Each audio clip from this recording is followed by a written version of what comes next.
თბილისის მერი უმრავლესობის გარდა ანგარიშს როგორ ჩანს არავის უწევს ის საკრებულოში მივა, მხოლოდ იმ შემთხვევაში თუ ამას უმრავლესობა მოითხოვს ან საჭირო ხელმოწერების შეგროვდება. ოპოზიციის მოთხოვნა საკრებულოში მისვლასთან დაკავშირებით მერი ასე პასუხობს: საკრებულოში აუცილებლად მივა ოღონდ დეკემბრის თვეში, როდესაც თბილისის ბიუჯეტის პროექტს წარადგენენ. თბილისის მერი საკრებულოში წარდგება წელიწადში ერთხელ, კანონი დადგენილი წესი დეკემბერში წარვადგენთ ბიუჯეტსაც და პასუხს გავცემთ ყველა იმ შეკითხვას, რაც დაისმება, რაც უფრო ახლოვდება არჩევნები პოლიტიკურ ტემპერატურას ხელოვნურად სწევენ და ცდილობენ ამ მრჩეველი გადმოიბირონ, ასე ვთქვათ, შიცრუის დიდი მანქანის გამოყენებით. არ მინდა რომ ვიყო ამის მონაწილე, ეს ჩემი გადასაწყვეტია, აცხადებს დავით ნარმანია, რაც იმას ნიშნავს, რომ დედაქალაქის მერი ოპოზიციის მოთხოვნაზე საკითხის ასახსნელად, რომელსაც დიდი ნებათაღელვა და კითხვები მოხვა, მიაქვს თუ არა მაგალითად ბიძინა ივანიშვილის ყველაფერი, რაც თავად სურს, არ მივა. რა უფრო იწვევს ოპოზიციის პროტესტს ამ განცხადების მერე ნარმანიას მხრიდან მათი იგნორირება თუ ბოტანიკურის თემა, რის გამოც მერს საკრებულოში იბარებენ.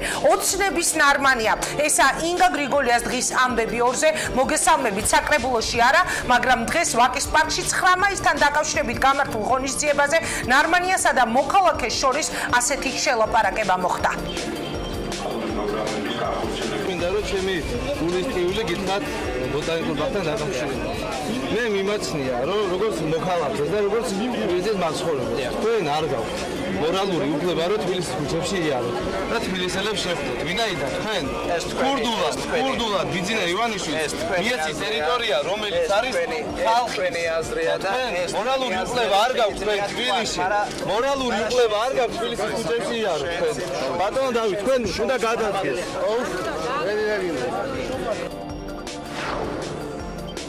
კაბინეტიდან საკრებულოს დარბაზში მერის მიყვანას დეპუტატების ნაწილი ამჯერად ხელმოწერებით შეეცდება. ფრაქცია ნაციონალური მოძრაობის წევრები მომხრეების შეგროვებას ამ კვირიდან გეგმავენ. იმისთვის რომ დავით ნარმანიასგან სხდომაზე მისვლა და სადავო საკითხებზე ახსნა განმარტებები მოითხოვონ. საკრებულოს 17 დეპუტატის ხელმოწერაა საჭირო. ოპოზიციური ფრაქციების დეპუტატების ნაწილი აცხადებს, რომ პრეტენზიები, რომელიც საზოგადოების ნაწილს მერთან აქვს, საკმარისი საფუძველია არა მხოლოდ ახსნა განმარტებების მოსათხოვად, არამედ მისი თანამდებობრივი პასუხისმგებლობის დასაყენებლადაც. ბოლო პერიოდის ხმაურიან გადაწყვეტილებებთან დაკავშირებით მერის საჯარო დისკუსიაში ჩართვასა და განმარტებების გაკეთების საჭიროებას ვერ ხედავენ ვერც უმრავლესობის წევრები. მედიაში გავრცელებული არაოფიციალური ინფორმაციით კი თბილისის მერმა შესაძლოა პოსტი ვადის ამოწურვამდე დატოვოს და 2016 წლის საპარლამენტო არჩევნების პარტიულ სიაშიც კი ვიხილოთ, ან მაჟორიტარად საკუთარ რაიონში. რამდენიმე წუთში დებატების საკრებულოს უმრავლესობასა და ოპოზიციას შორის მანამდე კი კიდევ ერთხელ შეგახსენებთ განცხადებას, რომელიც პარლამენტის თავმჯდომარემ დავით უსუფაშვილმა გააკეთა დავით ნარმანიასთან დაკავშირებით. ყველაზე მეტად გამაოცა თბილისის მერის ჩემი დიდი ხნის კოლეგის და მეგობრის დავით ნარმანიას პოზიციამ, რომ ის დეკემბრამდე საკრებულოში მისვლას არ აპირებს. კითხვაზე პასუხის არ გაცემა ყველაზე ნოყიერი საფუძველია შემდგომი სპეკულაციებისა და ჭორებისთვის. გავოცდი ასეთი განცხადების გამო და მე მინდა ვთხოვო ვურჩიო დავითს, რომ გაითვალისწინოს ბევრი რამ, თუ დეკემბრამდე ის არ მივა საკრებულოში, შესაძლოა დეკემბრის შემდეგ საკრებულოს არ მოუნდეს მასთან შეხვედრა და არა მხოლოდ საკრებულოს. ეს არ არის სწორი პოზიცია და ვინც ასე ეპყრობოდა საკრებულოს თუ პარლამენტს, მერებს, მინისტრებს, პრემიერ-მინისტრებს მაინც და მაინც რაიმე დიდი წარმატებისთვის არ მიუღწევიათ. ამაზე მეტყველებს ჩვენი უახლოესი ისტორია. ყველა საკითხზე ყველას უნდა გქონდეს პასუხი და უნდა შეგვეძლოს გავცეთ პასუხი მათ შორის უსაფუძვლო კითხვებსაც. ეს დავით უსუფაშვილია. თბილისის მერი საკრებულოში საჭირო ხელმოწერების შეგროვების ან უმრავლესობის მხრიდან მოთხოვნის შემთხვევაში მივა. მაშასე ქართული ოცნება, ბექანაცვლიშვილი, ნაციონალური მოძრაობა, ირაკლი ნადირაძე, ასევე ჩვენი სტუმრები არიან ნატა ფერაძე და ცირა ელისაშვილი და თბილისის ყოფილი მერი ზურაბ ჭიაბერაშვილი. ოპოზიციისთვის დაუმორჩილებელი ნარმანია. მე მივესალმები ჩვენ სტუმრებს და პირველი შეკითხვა მინდა დაუსვა, რა საკვირველია ნატა ფერაძეს პარტიზანი მებაღე, რომელიც იყო დაკავებული და რომელზეც გაავრცელეს პირველივე წუთებიდან ინფორმაცია, რომ იგი აქციის დროს იმყოფებოდა ნარკოტიკული ზემოქმედების ქვეშ, რაც შემდეგ აღმოჩნდა, რომ არ იყო მართალი. დიდი მადლობა ნატა, რომ იღებთ გადაცემაში მონაწილეობას. მე მაინტერესებს ჩაიარა ამ ორმა დღემ დიდმა ემოციებმა აქციების შემდეგ რა როგორ მოხდა, როგორ განვითარდა, ჩვენ დავინახეთ. დღეს კი ისევ აცხადებს ჩვენი დედაქალაქის მერი, რომ იგი არ აპირებს პასუხი გასცეს დასმულ შეკითხვებს, იმიტომ რომ ეს არის წინა საარჩევნოდ სიცრუის მანქანის ამუშავება. რა სიტყვით თქვენ? გამარჯობა, ძალიან დიდი მადლობა მოწვევისთვის. მადლობა თქვენ რომ მონაწილეობთ. დიახ, განცხადდა რომ მე ვიმყოფებოდი ნარკოტიკული ზემოქმედების ქვეშ და ზუსტად ეს იყო სითრუის მანქანა და ეხა იმ ხელა მექანიზმი ამუშავეს სამოქალაქო მოძრაობების წინააღმდეგ, რომ ეს მიგვანიშნებს, რომ დგევართ ძალიან სწორ გზაზე. ეს მიგვანიშნებს იმას, რომ გაუჩნდათ მათ ამ მოძრაობების შიში და ეხა ცდილობენ ესეთი იაფფასიანი მეთოდები ჩვენ დემორალიზაციას. 7 ადამიანიდან და 6 დაკავებული ადამიანიდან ამარჩიეს მხოლოდ მე და საფუძველი იყო გონივრული ეჭვი. თუ კი გონივრული ეჭვის საფუძველზე ადამიანის გადაყვანა შეუძლიათ, იმ ადამიანს პირველ რიგში უნდა ქონდეს გონი და მეორეს ერთი თუ გონივრული ეჭვი საკმარისი არის ხის ზღვაში ტარება, ჩემთვის საკმარისად გონივრული ეჭვია, რომ ამის შემსრულებელი გადავიყვანოთ ნარკოლოგიურ დისპანსერში და ნარკოლოგიურ კლინიკაში და მოვთხოვოთ მას ფიზიოლოგიური მასალის ჩაბარება. გაერთიანება ერთად, რომელიც იყო ამ აქციის ორგანიზატორი, არ ვაპირებთ გაჩერებას და ჩვენ ვაპირებთ, რომ სახელმწიფო გადავაგდოთ კანონიერ კალაპოტში, რომ სახელმწიფო მართოს ქვეყანა ისე, რომ ქალაქი არ გახდეს გამოუსადეგარი, რომ ქალაქში შეიძლებაოდეს ცხოვრება. არ ვიყოთ იძულებული, რომ გაედინებოდეს მთელი ინტელექტუალური მოახერხებთ ამას ნატაი, თქვენ ამბობთ, რომ ჩვენ შევეცდებით, რომ სახელმწიფო გადავაგდოთ ამ ჩარჩოებშიო. მაშინ, როდესაც ჩვენ საუბრობთ იმაზე, რომ თუნდაც თქვენ კონკრეტულად თქვენ შემთხვევაშიც კი გამოვიდნენ და განცხადებების დონეზე ხდებოდა ამ ყველაფრის მიწოდება საზოგადოებისთვის, თითქოს თქვენ იმყოფებოდით ნარკოტიკული ზემოქმედების ქვეშ. აქედან გამომდინარე, რა გაძლევთ იმის გარანტიას, რომ შედეგიანად დასრულდება ეს თქვენი ბრძოლა? იცით რა, ინგა, ეს არ არის ხანმოკლე პროცესი და პირველ რიგში ეს ეხება თითოეულ მოქალაქეს, რომელიც ცხოვრობს ამ ქვეყანაში და ჩვენ არ უნდა გავჩუმდეთ არც ერთ კანონდარღვევაზე და ელემენტალური კანონმდებლობები უნდა ვიცოდეთ, ჩვენი უფლებები უნდა ვიცოდეთ და მოსახლეობა უნდა მოვითხოვოთ ის, რაც არის ჩვენი კუთვნილი არაერთი კონვენციის წევრი ვართ, რომელიც ავალდებულებს პირდაპირ მთავრობას, რომ განიხილოს მოსახლეობასთან ერთად. მოსახლეობის მეტი ჩართულობა თუ იქნება ამ პროცესებში, ჩვენ ამას შევძლებთ, ქვეყანა არ არის ერთეულების, უნდა დავიჯეროთ ჩვენი ძალის და მაშინ აუცილებლად ეს მოხერხებადია, თუმცა იქნება ხანგრძლივი და ცოტა არცე მარტივი პროცესი, რომელშიც ისევ და ისევ მოუწოდებ მოსახლეობას, რომ მაქსიმალურად დაიცვან თავისი უფლებები, იმიტომ რომ ეს უფლებების დაცვა არის ჯანმრთელობა, ეს უფლებების დაცვა არის ისტორიულ-კულტურული ქალაქის შენარჩუნება თაობებისთვის, ასე შემდეგ, რასაც არ ასრულებს მთავრობა. მოდით ნატა, პირდაპირ დაგისვამ, თუ შეიძლება შეკითხვას მოსახლეობამ უნდა იცოდეს, თქვენ ბრძანებთ ხალხის რაოდენობამ, რომელიც იმ დღეს აქციაზე იყო, რაში დაგარწმუნა თქვენ როგორ ფიქრობთ დღეს მოსახლეობისთვის თემა, რომელზეც თქვენ ასე იბრძვით თავგამოდებით და იბრძვით ძალიან მწვავედ განცხადებებს აკეთებთ, ხალხისთვის ეს ამაღელვებელი თემაა, ფიქრობთ? ვფიქრობ, რომ ძალიან დიდი ნაწილისთვის არის ძალიან ამაღელვებელი თემა, მაგრამ ვერ ხვდებიან რამდენად მნიშვნელოვანია მათი აქციაზე დასწრება. ჩვენ გქონია ერთადის არაერთი აქცია, სადაც გაცილებით მეტი ადამიანი იყო. ჩვენ გვაქვს ხელმოწერები, რომელიც გაცილებით მეტია და 5000 აღემატება იმ ადამიანების, ვინც ამას აპროტესტებს. აი ეს არის პრობლემა, რომ ვერ ხედავენ შედეგს მოსვლით თუ რა შეიცვალა და მინდა ხაზი გაუსვა, რომ უკვე გვაქვს ჩვენ ამისი მაგალითები, როგორ შეიცვალა, ეს არის ვაკის პარკი, ეს არის გუდიაშვილის ბაღი, ეს არის პეკინის გამზირი, ეს არის პავლოვის გამზირი, სადაც ზუსტად მოსახლეობის აქტიურობამ შეცვალა და მაგრამ აქ თუ კი ვისაუბრებთ ბიძინა ივანიშვილის კონკრეტულ ინტერესებზე, რაზეც მთელი ამ პერიოდის განმავლობაში ივანიშვილის და ნარმანიას ოპონენტები ხაზგასმით საუბრობენ, როგორ ფიქრობთ, ანუ შედეგიანად დასრულდება, რატო დაგისვით მე შეკითხვა, იცით რომ ხალხი დღეს რომელიც იგივე ხელისუფლებისგან ითხოვს საჭმელს, ითხოვს სამუშაო ადგილებს, ითხოვს საკუთარი ოჯახების ოდნავ მაინც გაუმჯობესებას, მდგომარეობის, ამ ხალხისთვის ფიქრობთ რომ იმდენად სენსიტიურია ეს თემა, რისთვისაც თქვენ იბრძვით, რომ აუცილებლად მოყვება ამას სახალხო ესეთი პროტესტი? ძალიან კარგი შეკითხვა არის და ეს არის ზუსტად ის, რაზე ჩვენ, ანუ სამოქალაქო მოძრაობას მოგვიწევს ბევრი მუშაობა. ეს არ არის ის, რომ იქ რაღაცა პანორამა შენდება და ეს მე არ შემეხება. ჩვენ უნდა ავხსნათ თუ რამდენად შეეხება თუნდაც ეკონომიკურად ეს მოსახლეობას. ჩვენ უნდა ავხსნათ ის თუ რატო არის ეს დამღუპველი თბილისისთვის. ჩვენ არ ვითხოვთ, რომ ყველა აძვრეს პოლიციის მანქანაზე და იხტუნაოს. რა თქმა უნდა, ამას არ ვითხოვთ. თუმცა ის, რომ თავისი ქალაქი სწორედ განვითარდეს, ამაზე ჩვენ მეტი ეთერი გვჭირდება, მეტი სამუშაო გვჭირდება, რომ დავასაბუთოთ, რატო ეხება ეს თითოეულ მოქალაქეს. ეხლა არ მაქვს მე საუბარი ბიძინა ივანიშვილის ამსონებზე, რომელსაც ის პირადად ფულს უხდის და წინააღმდეგია, ნამდვილად გაცილებით დიდი მასა არის და საკმაოდ დიდი მასა არის აღშფოთებული და ვინც უკვე კარგად გაიაზრა თუ რატო არის დამღუპველი თბილისისთვის და რატო არის დამღუპველი ერთი ადამიანის მონობა, ფეოდალობა თბილისისთვის. აი ამ ადამიანებს ვინც უკვე გაიაზრა, ძალიან ვთხოვ რომ დაგვეხმარონ თუნდაც იმითი რომ რაც შეიძლება მეტად გაავრცელონ ინფორმაცია, ნუ დაიზარებენ, ახსნან საზოგადო ტრანსპორტში, საზოგადო სივრცეებში, რატომ არის ეს ცუდი და რატომ არის თითო ადამიანის. კი ბატონო, თქვენ ახსენეთ ნატა პატრულის მანქანებზე ყველა ვერ აძვრებაო და სწორედ ეს იყო ერთ-ერთი თემა, რაზეც განსაკუთრებით სოციალურ ქსელებში თქვენთან დაკავშირებით ხდებოდა აპელირება, ასე ვთქვათ, რომ ეს რომ მომხდარიყო დავშვათ სხვა ქვეყანაში იგივე ყველაზე განვითარებულ ქვეყნებში პოლიციის მანქანაზე ასრული საპროტესტო აქციის ერთ-ერთი ორგანიზატორი ძალიან მძიმე რეაქცია იქნებოდა სახელმწიფოს მხრიდანო.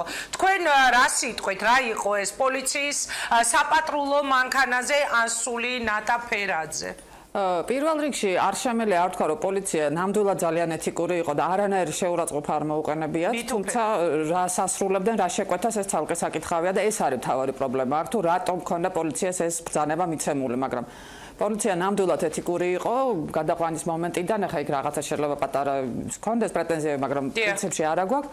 ეს არის საპროტესტო აქციებზე, ეს მოდით ახლა ზღაპრებს მოვაყვებით და გვინახია ევროპაში საპროტესტო აქციები, სადაც ის კი არა რომ მანქანაზე ადიან, ლეწავენ, გააუბედურებენ ყველაფერს. ახლა როცა კანონი არ გიცავს და როცა კანონი არის შენ წინააღმდეგ მოქცეული, ჩვენი მოთხოვნა რა იყო, რომ ჩავეშვით საზოგადო სივრცეში, რომელიც ეკუთვნის ბოტანიკურ ბაღს და რომელიც არის ნაწილი ბოტანიკურ ბაღსაც არ ეკუთვნის და არის სარეკრეაციო ზონა და ეკუთვნის მუნიციპალიტეტს, დაგვიყენეს პატრულის კორდონები და არ გვიშვებდნენ იქ, ანუ უკანონობა იყო, რომელსაც უძლური ხთები და ეს უკანონობის წინააღმდეგ ხთები უძლური. ახლა ბრალდებაში მიწერია, რომელიც ჩემთვის არ გაუცნია, თუმცა ინტერნეტში ამოვიღე, რომ მე იქ რაღაც რამდენიმე პოლიციელი ლამის სიკვდილამდე ვცემე და ნახევარი მანქანები დავლეწე. ნუ ახლა ეს ცოტა სასაცილო გადაჭარბებულია, რა თქმა უნდა.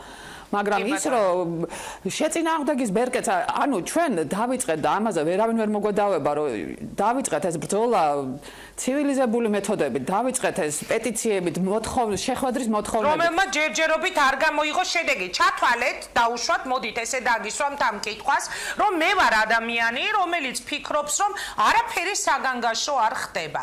რომ მე ვარ ადამიანი, რომელსაც ის უფრო აინტერესებს ეკონომიკური მდგომარეობა, გაუმჯობესდეს ამ ქვეყნის, შეიქმნა სამუშაო ადგილები, ბევრი პრობლემა მაქვს, 1000 პრობლემა მაქვს და უყურებ ტელევიზორს და ვფიქრობ, რომ ბოლოს და ბოლოს რა მაპატიე ძალიან ცუდად ვიტყვი, რა შეჭამეს გული თუ ტვინი ამ ბოტანიკური ბაღით. აი, რას მიპასუხებდი? დაუშვათ მე ვარ ადამიანი, რომელსაც მაქვს ეს კითხვა. გასაგებია, გიპასუხებდით იმას, რომ ინგა, ეს ინვესტიცია არის უზარმაზარი და ქალაქზე იქონიებს უზარმაზარ გავლენას. ჩვენ ვითხოვთ გაჩერებას, საბოლოო გაჩერებას არ ვითხოვთ, ვითხოვთ გაჩერებას და განხილვას. განვიხილოთ ერთად საზოგადოებას, გავაცნოთ მეტად ჩვენი არგუმენტები და ჩვენსაში მე ვგულისხმობ არა პარტიზან მებაღეებს და ვთქვათ თბილისის ხამქარს მხოლოდ პროფესიონალებს, ქალაქ გეგმარებლების, გზის სპეციალისტების, კომუნიკაციის სპეციალისტების მსჯელობის გარეშე და მაშინ, როდესაც კონტექსტიდან ამოგლეჯილად განიხილება თბილისის განვითარების გეგმა არა გვაქვს დასრულებული, ამხელა ინვესტიციის განვითარებამ შეიძლება დაღუპოს ძველი თბილისი, შეიძლება დაღუპოს სოლოლაკი. ეს არის ჩვენი პოზიცია. იმ მხარის, რომელიც აშენებს პოზიცია არის, რომ ეს ძალიან კარგი იქნება და რა თქმა უნდა გვაქვს ორი პოზიცია, რომელზეც ლოგიკური არის, რომ ჩვენ ვითხოვთ მსჯელობას. ესე მსჯელობის გარეშე ამის გაკეთება, ესე კონტექსტიდან ამოგლეჯილად ქალაქში ამხელა მშენებლობის დაგეგმვა არის სრულიად დაუშვებელი. და მე ერთი კითხვა მინდა კიდევ რომ დაგისვა, დედაქალაქის მერი ბატონი ნარმანია აცხადებს, რომ იგი არ მივა საკრებულოში და მივა მხოლოდ იმ შემთხვევაში, თუ ეს იქნება უმრავლესობის სურვილი. თქვენ როგორც მოქალაქეს და ძალიან აქტიურ მოქალაქეს. აი, რა გაქვთ დღეს მისთვის საპასუხოდ სათქმელი? არ მოვალ გეუბნებათ. დაჯექით და დამელოდეთ. მე მაქვს ერთი ბერკეტი, რომელთაც დავით ნარმანია შემიძლია მოვიყვანო საკრებულოში და ეს მისი სუსტი წერტილი უკვე აღმოვაჩინე, ძალიან სასაცილოა.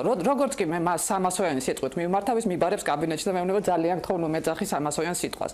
300-იან სიტყვაზე კი მქონია ღამე დამიბარა, ღამის პირველ საათ 11 საათზე დამიბარა კაბინეტში, რომ ძალიან გთხოვ ნუ მეძახი ტუს. და მე ვთხარ რომ ამას უნდა დამსახურება. შენ თუ მოიქცევი როგორც ქალაქის მერი, მე შენ ტუს აღარ დაგიძახებ და თუ მოიქცევი ტუსავით, დაგიძახებ ტუს. ეხლა ჩვენ რო უთხრა მოდი, მაშინ ის მოვა.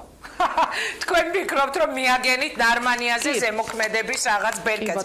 ნატან, დიდი მადლობა. მე მინდა რომ წარმატება გისურვოთ. მადლობა რომ იყავით ჩვენი სტუმარი. ცოტა ხანში ჩვენ მოусმენთ ასევე აქციის კიდევ ერთ-ერთ ორგანიზატორს, ცირა ელისაშვილს. მანამდე კი მოდით ერთად მოусმინოთ საკრებულოს უმრავლესობისა და სახელმწიფო გუნდის წარმომადგენლებს, ბექა ნაცვლიშვილი, ქართული ოცნება და ირაკლი ნადირაძე, ნაციონალური მოძრაობა. ძალიან დიდი მადლობა რომ ხართ ჩვენი სტუმრები. მე მინდა რომ მოვისმინოთ თქვენგან ასეთი პასუხი.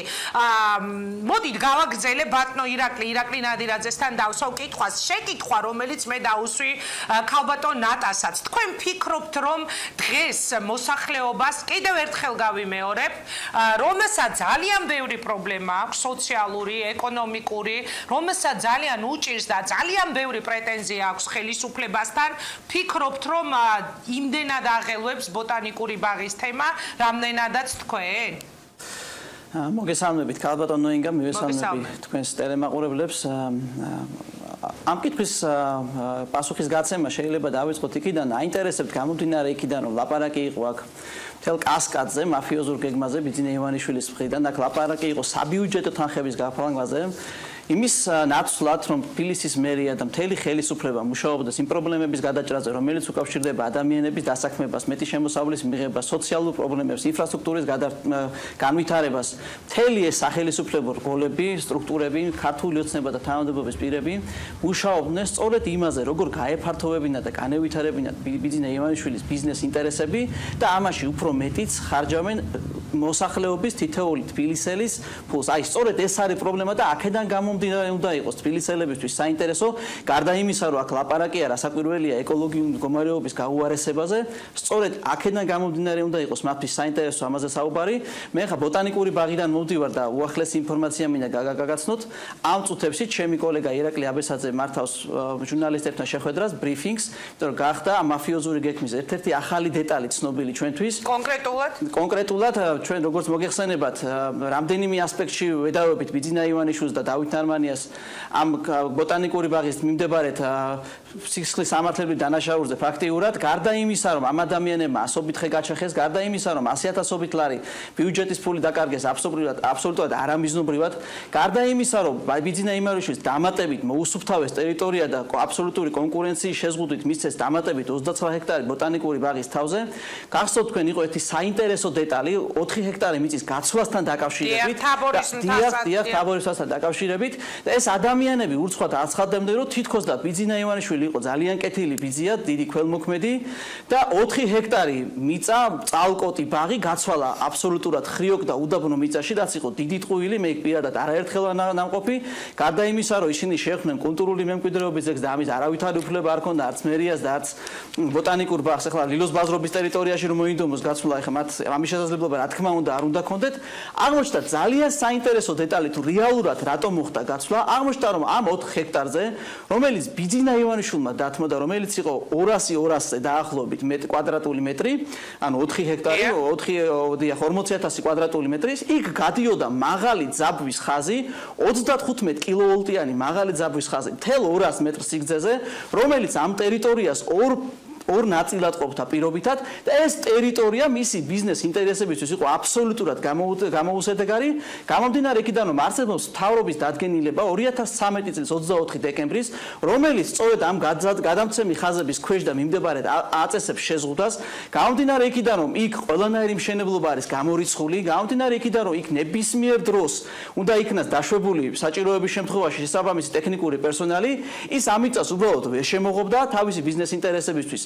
ვერ გამოიყენებდა და შესაბამისად ეს შეიძლება ითქვას უარგისი მიწა მისთვის ბიზნეს ინტერესებისთვის გადაუცვალო ბოტანიკურ ბაღს ყოველგვარი კანონის დარღვევით. ძალიან საინტერესოა. ეს არის ძალიან საინტერესო დეტალი. ამაზე აუცილებლად უნდა დაიწყოს სისხლის სამართლის გამოძიება, იყო თუ არა ეს თანაბარი წონადი მიწები, იყო თუ არა ეს ერთნაირი ფასის, რამდენად ადეკვატური იყო მათი ქმედება და ამას ჩვენ აუცილებლად შესაბამის რეაგირება სამართლებრივ რეაგირებას. აპირებთ რომ სარჩელი შეიტანოთ პროკურატურაში ივანიშვილის წინა წინააღმდეგ? აუცილებლად არა მარტო ივანიშვილის წინააღმდეგ, ამ მაფიოზურ სქემაში ჩართული იყო სრულიად მერია, სამწუხაროდ საკრებულოც, ქალაქის მთავრობა, ბოტანიკური ბაღი და მისი მერთან დირექტორი. დაკავშირებით მე მაქვს შემდეგ მეორე შეკითხვა. მანამდე მოდით გადავალ კითხვით ბატონ ბექასთან. მადლობა ბატონ ბექა რომ იღებთ გადაცემაში მონაწილეობას. პრინციპში შეკითხვას დიდს აღარ დავსვავ. ეხლა განაცხადა ბატონმა ირაკლი ნადირაძემ რომ სრულიად ახალი დეტალი გახდა ცნობილი, ანუ ის მიწა რომელშიც გაცვალა ბატონმა ბიძინა ივანიშვილმა თავის საკუთრებაში აღმოჩნდა რომ არის სრულიად გამოუსადეგარიო და თქვენც ისმენდით. მე მინდა ეხლა თქვენი პირველი კომენტარი ამ ახალ ბრალდებასთან დაკავშირებით. მოგესალმებით ქალბატონო ინგა, მოგესალმები ელმაყურებელს. ულოცავ ყველას 9 მაისის დიდ დღესასწაულს, იმიტომ რომ დღევანდელი დღე არის სიმბოლო ზუსტად ბოროტების დამარცხებისა, ყველაზე დიდი ბოროტებისა, რაც კაცობრიობის ისტორიას ახსოვს და ამაში ჩვენმა ქვეყანამ ძალიან დიდი წვლილი მიიღო და ძალიან დიდი როლი ითამაშა და ამიტომ ძალიან ამაყები ვართ. ეხლა რაც შეეხება ესე იგი ნაციონალური მოძრაობის წარმომადგენლის ბრალდებებს, უბრალოდ მოდით ამაზე შევთანხმდეთ. თქვენ ნებისმიერ კითხვას მე პასუხს გავცემ, თუ გნებავთ იმ კითხვებს, რომელსაც ის დასვამს თქვენ დამისვით და ამ კითხვას პასუხს გავცემ, ვიდრე მე მას უპასუხო, გამომდინარე იქიდან რომ ნებისმიერი გონიერი და ჯანმრთელი, არა, სხვა რამეს გეუბნებით, ნებისმიერი ჯანმრთელი ფსიქიკის მქონე ადამიანისთვის ადამიანი ბევრად უფრო ღირებულია ვიდრე ნებისმიერი ხე, ნებისმიერი, რა ვიცი, კულტურული მემკვიდრეობა, ღირებულება და ასე შემდეგ. თუმცა ბიძინა ივანიშვილის შემთხვევაში აბსოლუტურად საპირისპიროა, ეს მხოლოდ ხეებზე ზრუნვა თავის ბიზნესში. უარყოფდა ადამიანს, უარყოფდა ფეხქვეშთელავდა ადამიანის ღირსებას, ფეხქვეშთელავდა ადამიანის სიცოცხლეს, რომელმაც, რა ვიცი, ყველაზე მე მგონი მე-20 საუკუნეში, 21 საუკუნეში ერთ-ერთი ყველაზე სასტიკი რეჟიმი იყო შესაბამისად. მე ვერ წარმომიდგენია, რომ ალალი იყოს მისი მხრიდან ზოგადად აი ამ საკითხებზე აპელირება, გამომდინარე იქიდან, რომ მაშინ ეს მანიაკალური რაღაცა თვისება ამ ადამიანების, იმიტომ რომ მათ არ აინტერესებთ ადამიანი და უფრო აინტერესებთ თქვათ ბუნება და შესაბამისად ნუ მესმის რომ თქვენი სტრატეგია რომ ყურადღება გადაიტანოთ 9 წელზე აბსოლუტურად სხვა თემებზე, მაგრამ ბატონობე, აი კონკრეტული ფაქტებიდან გაგვეცეთ პასუხი. ხო, გაცდით 9 წელზე და 129 წელზე ლამაცადე ირაკლი გავცემ ყველაფერს პასუხს. ამიტომ აქედან გამომდინარე მე მის ბრალდებებს და საერთოდ მასზე პასუხს ვერ გავაკეთებ, არც გავაკეთებ. იმიტომ რომ პასუხები უბრალოდ არ აქვს. ეხლა გისმენთ თქვენ ქალბატონო. კარგით, მე მაშინ გავიმეორებ იმ შეკითხვას, რომელიც გამიჩნდა ბატონი ირაკლი ნადირაძის მიერ გაკეთებული განცხადებიდან. ის ამბობს, რომ თქვენმა ოპონენტებმა აღმოაჩინეს სრულიად ახალი დეტალი ამ სკანდალში, ბოტანიკური ბაღის სკანდალში, მაგალითად ის, რომ ის 4 ჰექტარი, რომლის გაცვლაც მოხდა ბიძინა ივანიშვილის მხრიდან ბოტანიკური ბაღისთვის, არის სრულიად გამოუსადეგარი, საუბრობდა იქ მაღალი ძაბვის დენის გაყვანილობაზე და ასე შემდეგ. ანუ მან მიიღო მისთვის სასარგებლო და ხალხისთვის სარგებლიანი მიწა და გადასცა სრულიად უსარგებლო მიწა. ეს არისო ახალი დეტალი და ისინი თქვენი ოპონენტები აპირებენ რომ პროკურატურაში აღძრან სარჩელი ბიძინა ივანიშვილის და მერიის და ასევე საკრებულოც იყო ჩართული ხელისუფლების წინააღმდეგ ამ გადაწყვეტილებების გამო. არა, უბრალოდ სასაცილოა, იმიტომ რომ ბოტანიკურ ბაღში თუ ახვალთ ნახავთ რომ მაღალი ძაბვის გადამცემი გადის თითქმის მთელ ტერიტორიაზე და ყოფს მას შუაზე და აქედან გამომდინარე მაშინ შესაბამისად იქაც აკრძალული ყოფილა ნებისმიერი საზოგადოებრივი აქტივობა. რა თქმა უნდა, მშენებლობა აკრძალულია. ამ 4 კი, მშენებლობა არც იქ იგეგმება, ძალიან კარგად იცის ეს ნებისმიერმა მოქალაქემ, ვინც მედიაში ამ პროცესებს ყურადღებით ადევნებს თვალყურს და აქედან გამომდინარე აბსოლუტურად უსაფუძვლოა ყველა ეს ბრალდება. ეხლა რა თქმა უნდა ნაციონალური მოძრაობა ცდილობს, ისინი ბიძინა ივანიშვილის საქმიანობასაც ვერ ებრძვიან, იმიტომ რომ ამის უნარი რა თქმა უნდა არ აქვს. ეხლა უკვე სახელთან ბრძოლა დაიწყეს უბრალოდ, მაგრამ ნუ ცდილობს წინას აარჩევნოთ ეხლა პრინციპში რაღაცა შებრალონ ბიძინა ივანიშვილის სახელი, იმიტომ რომ იციან რომ 2012 წელს ზუსტად ბიძინა ივანიშვილმა განდევნა ეს ბოროტი რეჟიმი ხელისუფლებიდან და შესაბამისად სწორედ ბიძინა ივანიშვილი იქნება გარანტი იმისა, რომ ისინი საერთოდ პოლიტიკური რუკიდან გაქრნენ. აქედან გამომდინარე ეს არის ჩვეულებრივი პოლიტიკური ბრძოლა. მაგრამ მე კიდევ ერთხელ ირაკლის მინდა დაუსვა კითხვა. ირაკლი, შენთვის ადამიანის ღირსება უფრო მნიშვნელოვანია თუ ხეების მოჭრა? აი ძალიან ისე მარტივად დაგისვა მკითხვა. ბატონო ბექა, ძალიან სასაცილოა თქვენი კითხვები, საერთოდ რაზე ვსაუბრობთ? ბიძინა ივანიშვილი, როდესაც ადამიანის შენთვის უფრო მნიშვნელოვანია თუ ხეების მოჭრა? საუბარი ციტრაზეა. თქვენ უბრალოდ აი ამ კონკრეტულ კითხვებზე აი გაჩვენეთ სასაცილოა უბრალოდ ლაპარაკი განაცხადა მერმა, ვიცემერმა, განაცხადა საკრებულოს დეპუტატებმა. არა, კითხვა ეს იყო უკეთესი მიწა. ამ დროს აღმოჩნდა რომ მხოლოდ ერთი რამის გადმე გაცვალეს, რომ გადიოდა მაღალი ძაბვის ხაზი, სადაც ბიძინა ივანიშვილი ვერაფერს ვერ ააშენებდა. შესაბამისად, გამომდინარე იქიდან რომ ამ ხაზის გადატანა მათ სცადეს და ეს იყო ძალიან დიდ თანხებთან დაკავშირებული. არის გეგმება ირაკლის ძალიან დიდ დროსთან დაკავშირებული. მათ ეს არ შესაბამისად ძალიან მარტივი გამოსავალი იყო ეს აბსოლუტურად უკანონო ბოტანიკურ ბაღს უბრალოდ ეს გასულევით. კარგით, მოდი ერთ კითხვას დაგისვათ ორივე. რატომ მოიჭრა ასობით ხე? რატომ იყო აუქციონი კონკურენციის გასულოს აი ამაზე ვიასწორეთ რაღაც ადამიანი მოტივირებული ასე შემდეგ. მოდით კაი კონკრეტულ კითხვებზე გაგვეცადეთ. ბატონო მშენებლობაო თქვენი ოპონენტი ეხლა ბრძანებს პირდაპირ ეთერში. ანუ არანაირი მშენებლობა არ მშენებლობა იგეგმება მხოლოდ პროექტის მიხედვით და ჯერ ერთი მშენებლობა, აი ესე რომ წარმოვაჩენთ ამ მშენებლობას. ყველამ ძალიან კარგად იცის, ამაზე 1000-ჯერ განვაცხადე მეც ეთერში და ნებისმიერ მას რომ 29 ჰექტარზე, რომელიც შესყიდვად მოხდა, ძირითადი განაშენიანება ხდება იქ. ზუსტად ამ 29 ჰექტარის ფართობზე. შესაბამისად, კეთდება მხოლოდ 80 გარდა ვთქვათ რეკრეაციული ინფრასტრუქტურისა, რომელიც გულისხმობს სარდენ ბილიკებს, მხოლოდ 29 ჰექტარზე ხდება განაშენიანება, ბატონო. სივრცე ერთი წუთი. მხოლოდ 29 ჰექტარზე. ადამიანს ეხა როგორ ვილაპარაკო, აბა ეხა ვერ გავიგე რა. ქალბატონო ინგა, იმიტომ გეუბნები მაგბის მე საკრებულოსის ვნახავ, იქაც დაველაპარაკები და თქვენ იქნება თქვენ დამისვათ კითხვა თქვენ დებატების ფორმატი ვარ. ერთ რაღაცას დებატების ფორმატი ვარ, ბატონო ბექა და მე მესმის ძალიან მაგრამ ცუდია რომ არიცით, გარდა იმისა რომ 29 ჰექტარზე ჩადებულია საინვესტიციო პირობა, სადაც უნდა აშენდეს 82-იანი სასტუმრო, გარდა ამისა 10 ჰექტარზე, რომელიც იყო ბიძინა ივანიშვილის მიწა, სპეცნებართვა უკვე წინასწარ მერიას გაცემილება. ეს თუ არის ძალიან ვიტყვი თქვენი ნებართვით რა.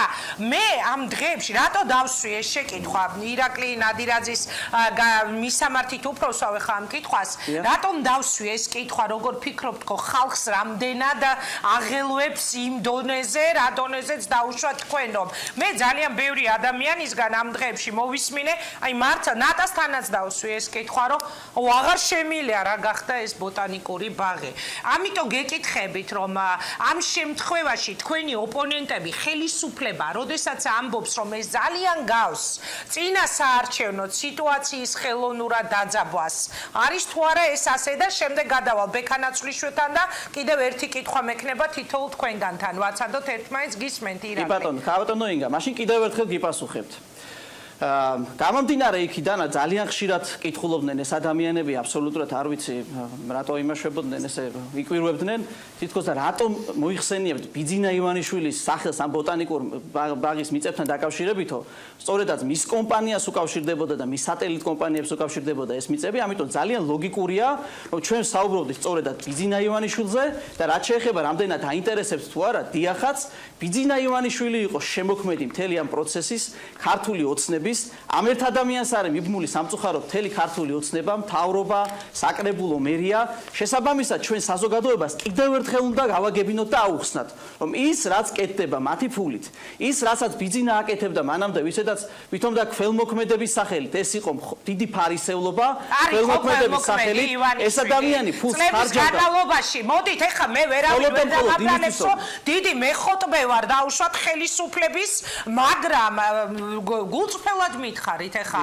წლების განმავლობაში ივანიშვილის მიერ გაკეთებული არაერთი საკრებულო პროექტი არ ნიშნავდა იმას, რომ ის იყო ქველმოქმედი. ზუსტად მაგის მამიდა, ქალბატონო იგა, სამწუხაროდ ჩვენი ხელისუფლების ერთ-ერთი შეცდომა იყო მაგ ადამიანთან ურთიერთობა, გამომდინარე იმქიდან რომ ძალიან ბევრს გულწრფელად სჯელობდა რომ ეს ადამიანი ამას აკეთებდა ქველმოქმედების მიზნით, ეს იყო კარგი ადამიანი, მეცნიერი ადამიანი, თუმცა დღესდღეობით უკვე არაერთი ფაქტი დადასტურდა, რომ ეს ყველაფერი, რაც ეს ადამიანი რასაც აკეთებდა, სწორედ ამ მეცენატის საფარქვეშ კეთდებოდა მხოლოდ ერთი მიზნით, რომ ეს ადამიანი როცა დაჭირდებოდა, ჩაეგდო ხელში, ამ ადამიანს ჩაეგდო ხელში ძალაუფლება და შემდგომ ეს დახარჯული თითოეული თეთრი 10 მაგად და 100 მაგად ამოიღო ჩვენი მოსახლეობის ჯიბეებიდან და დაპატრონებოდა ყველას და ყველაფერს. აი ამის ახსნას და კი ბატონო, მოდით მე ბექასთან გადავთქვით. ვაცადოთ ერთმანეთს თუ შეიძლება ირაკლი ეხა მე მექნება ბექასთან იგივე შეკითხვა. ეს არის პასუხი ბატონო ბექა თქვენი ოპონენტების მხრიდან, როდესაც არის ხელისუფლების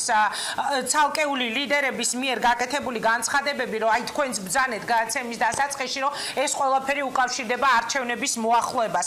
აქედან გამომდინარე ჩდება ბუნებრივი კითხვა. თუ თქვენ ხართ ყველანი დარწმუნებული ხელისუფლების გუნდი, რომ არაფერი უკანონობა არ ხდება, თუ ხართ დარწმუნებული იმაში, რომ არაფერსაც არ ითვისებს ბიძინა ივანიშვილი და არ არის ისეთი მაფიოზური სქემა, რაზეც ახლა თქვენი ოპონენტი საუბრობდა, რატომ გადააქცია დედაქალაქის მერმა პრობლემად, რომ მივიდეს აუხსნას და დაუსაბუთოს საკუთარ ოპონენტებს სიმართლე.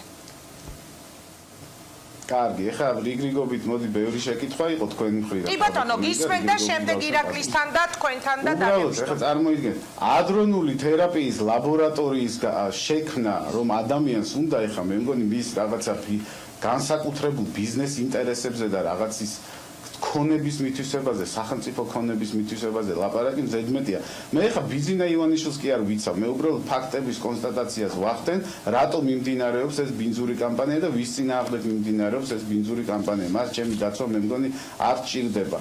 ეხლა რატო არ არის დიდი ინტერესი ბოტანიკური ბაღის მიმართ? რეალურად ბოტანიკური ბაღის ირგვლივ და ჯერ ეს ბოტანიკური ბაღის საკითხი არ არის, ეს უბრალოდ არასწორად დასმული კითხვაა მედიაში ზოგადად. თქვენ არ გულისხმობთ ალბათონო ინგა, ეს დისკურსი მიმდინარეობს ესე თითქოს ეს ხდება ბოტანიკური ბაღის ირგვლივ, ეს არის თაბდორის მთის ფერდობი, სადაც განაშენიანება იგეგმება, სადაც საზოგადოებრივი სივრცის მოწყობა იგეგმება, რომლის ფულით სამწუხაროდ რომლის ფულის 25 წლის განმავლობაში ხელისუფლებებს არ აღმოაჩნდათ. გესმით? აქედან გამომდინარე პირიქით მისასალმებელია, როდესაც ადამიანი იჩენს სოციალურ პასუხისგებლობას და ახალ კულტბას, ახალ ლისის ტბას, ახალ ვაკის პარკს, აი ეს დიდ სარეკრეაციო სივრცეს გააჩენს იქ, ხო? ხა ეს ყველა მიცის და ამიტომ შესაბამისად, ამიტომ არ არის საზოგადოების ინტერესი ამდენად მაღალი ამ საკითხის მიმართ. პირიქით საზოგადოების დიდი ნაწილი, რომელმაც რეალურად გაიაზრა ეს ყველაფერი, მიესალმება ამას. ეხლა რაც შეეხება ზოგადად, ესე იგი, რას მეკითხებოდი? ნარმანიას რაღაცა იქ სისულელების მაფიოზური სქემების არგუმენტი ბატონო ბექა, თუ ამერიკა რატო არ მიდის მერი და რატომ არ უხსნის თავის ოპონენტს? რა არგუმენტები? 3 დღეა მე მგონი ყოველ დღე ეთერში ვზივარ და ხსნი ამ პროექტს. რა არგუმენტები და საერთოდ რა საუბარით ურთიერთობაზე ოპოზიციასთან? მერი მოდის ჩვენ რადგან საზოგადოებრივი ინტერესი, რადგან საინფორმაციო კამპანია ესე იყო წარმართული და შესაბამისად შეიძლება დარჩა კიდე თბილისში ადამიანი, რომელსაც კითხვები აქვს ამ საკითხთან დაკავშირებით, ჩვენ მერთან მოლაპარაკებთ, უმრავლესობამ რადგან საზოგადოებრივი ინტერესი იყო ძალიან მაღალი, მერთან ქონდა მოლაპარაკებები და გადავწყვიტეთ, რომ თვითონ მერი მოსულიყო საკრებულოში და შესაბამისად ნებისმიერი კითხვისთვის გაეცა პასუხი.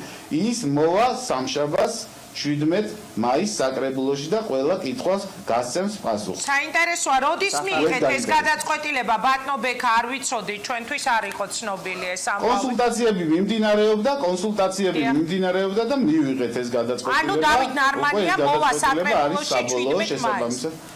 კი ბატონო. რიცით რატო? იმიტომ რომ ჩვენ დაგეგმილი გვქონდა, გეტყვით ახლა ბოდის გიხდით რა ხო გაინტერესებთ მაშინ დამოკიდებული. კი, რა თქმა უნდა, ჩვენ დაგეგმილი გვქონდა კომისიებში მოსმენები გვქონდა დაგეგმილი, ესე იგი ურბანულ კომისიაში, გარემოს დაცვის კომისიაში, როგორც პარლამენტში იყო მოსმენა დაახლოებით ამ ტიპის, რომ მაქსიმალურად ამოგვეწურა ეს საკითხი და ნებისმიერი კითხვისთვის პასუხი გაგვეცა, მაგრამ რადგან ატყდა აჟიუტაჟი, ესე იგი რომ თითქოს ესე იგი მერი ემიჯნებოდა ამ პროცესებს, ბატონმა დავითმაც განაცხადა მზაობა, რომ 17-ში მოვიდეს სამშაბათს და ყველა კითხვას გასცეს პასუხი. მადლობა ბატონო ბექა, მე პრინციპში ამომეწურა შეკითხვები, იმიტომ რომ კითხვა მდგომარეობდა ჩემი გადაცემის მთავარი, რატომ არ მიდის მერი ოპონენტებთან სალაპარაკოთ. მადლობა რომ იყავით ჩვენი სტუმარი, დარჩით ჩვენთან თუ მოგინდებათ რაიმეზე კომენტარი, ბოლო კითხვა უნდა დაუსვა ეხა მე ირაკლი ნადირაძეს. მაშასე ბატონო ირაკლი, მე არ ვიცოდი, ეხლა განაცხადა. ირაკლი ქალბატონო იგა, რატო ვერ მიხვდით? ესე იგი, ამდენი ხანია ვლაპარაკობ. ირაკლი ნადირაძის ნალაპარაკებზე მე კომენტარს არ ვაკეთებ თქო რა. მაგ ოპოზიციის ელისაშვილის არასამთავრო ვერავის თქვენ თუ კითხვას შენიშნებზე და კითხვებზე პასუხებს ვერ იძლევი და სწორედ ამიტომ იმალებოდა დავით ნავანია და როგორც ჩანს უსუფაშვილის, არ ვიცით, ქართული ოცნების, მაღალჩინოსნების ზეწოლის შედეგად ამ ადამიანს გადააფიქრებინეს და დაარწმუნეს იმაში, რომ ძალიან უხერხულია, როდესაც მერი 4 კვირიდან 3 კვირას საზოგადოებას ემალება. ეს როგორც ჩანს ვიღაცამ აუხსნა და გააგებინა, რომ დამალული მერი არის ძალიან უხერხული და ფიქრობთ, რომ ეს დავით უსუფაშვილის განცხადების შედეგია, იგივე გია ვოლსკის ძალიან საინტერესო განცხადებები გაკეთდა ამ დღეებში, თვითონ სახელმწიფო გუნდის ლიდერები მოუწოდებდნენ მერს, რომ მისულიყო. აი ეს არის ბოლო კითხვა, რომელიც უნდა დაგისვათ. ანუ ნარმანია მიიღო გადაწყვეტილება და მოდის, რა იქნება მერე? ჩვენ ძალიან ბევრი მწვავე კითხვა გვექნება, იმედია რომ არასამთავრობო ორგანიზაციებსაც ყველა დაინტერესებულ პირს ექნება საშუალება რომ დაესწრონ ამ სხდომას, იმიტომ რომ კითხვები მართლა ძალიან ბევრია. დავით ნარმანია უბრალოდ ძალიან დიდი სირცხვილია ჯერ ამ ქალაქის მერი როა, უბრალოდ ერთი ადამიანის ნებასრულის მიხედვით არის ეს ადამიანი არჩეული. შესაბამისად, როგორც ჩანს, რამდენიმე დღით ადრე მან გააკეთა განცხადება, რომ ის დეკემბრამდე მოსვლას არ აპირებდა და თავის 2 დღის მიცემულ სიტყვასაც და ნათქვამსაც კი 2 დღის განმავლობაში ეს ადამიანი ვერ ინარჩუნებს. შესაბამისად, ნახოთ, დაველოდოთ რა განცხადებებს გააკეთებს, რა პასუხები ექნება ამ უმწვავეს კითხვებზე, კი ბატონო, არა მარტო ნაციონალური მოძრაობის, არამედ დანარჩენი ოპოზიციის, არასამთავრობო ორგანიზაციის, უბრალოდ მასმედიის, საზოგადოების სხვა წარმომადგენლებისთვის ამ ადამიანს შეიძლება კიდევ უფრო დიდი პრობლემები შეექმნას, იმიტომ რომ გასაგებია რომ ქართულ ოცნებას ეს ადამიანი ძალიან მძიმე თვისად აწევს და შესაბამისად შემდგომში გადაწყვეტილების მიღებას აიძულება ადამიანს, ეს არის საინტერესო სხდომა იქნება, მოკლედ მე აუცილებლად კი არა, მე დარწმუნებული ვარ, რომ ეს ყველას დააინტერესებს ეს ხდომა. რამდენიმე წუთში კი თბილისის საკრებულოს თავმჯდომარე აპირებს გააკეთოს სპეციალური განცხადება იმასთან დაკავშირებით, რომ დავით ნარმანია მიდის დედაქალაქის საკრებულოში, თუმცა უნდა ვთქვათ, რომ დაასწრო მას ბექა ნაცვლიშვილმა და ჩვენს ეთერში პირველად მოვისმინეთ სწორედ ბექა ნაცვლიშვილისგან. მოკლედ აღარ აქვს მნიშვნელობა ვინვის დაასწრო ამ განცხადების გაკეთება. ფაქტია, რომ ნარმანია მიდის თბილისის საკრებულოში და ეს იქნება 17 მაისს. ალბათ გველის ძალიან საინტერესო ხდომა. წარმატებას გისურვებთ ბატონო ირაკლი. მადლობა რომ იყავით ჩვენი სტუმარი, ასევე წარმატებას უსურვებ ბექა ნაცვლიშვილს. მე მათ ვემშვიდობები, გადაცემაში არის რეკლამის დრო, როგორც უკვე გითხარით, რამდენიმე წუთში თბილისის საკრებულოს თავმჯდომარე